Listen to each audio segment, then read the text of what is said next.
दूसरी तरफ अगर हम बात करें डीपीओ कसूर मोहम्मद ईसा खान की, तो वो सज़ा जज़ा पर यकीन रखते हैं। वो SHOs और वो पुलिस एहलकार जो कोई कारहाय नुमाया सर अंजाम देते हैं, महकमा पुलिस का सर फ़ख्र से बुलंद करते हैं, गुड वर्क डन करते हैं, डीपीओ कसूर उनको इनामात से नवाजते हैं, उनकी हौसला अफजाई करते हैं, उनको सपोर्ट करते हैं। लेकिन इसके साथ साथ वो पुलिस एहलकार और वो SHOs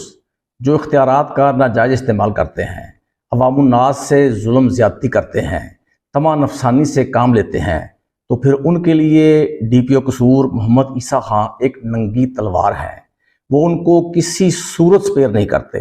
वो उनको किसी सूरत इस बात से पीछे नहीं हटते कि उनको कोई सज़ा ना दी जाए। वो उनको सख्त से सख्त सज़ा देते हैं।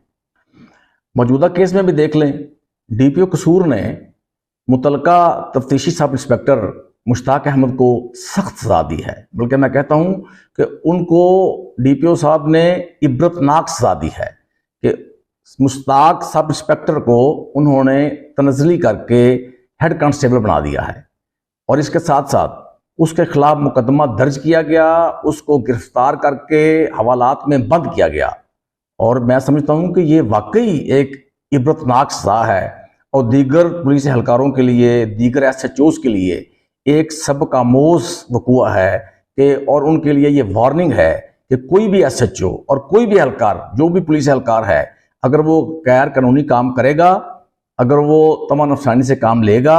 अवामुन्नास से जुल्म ज़्यादती करेगा, तो उनका भी यही हाल होगा।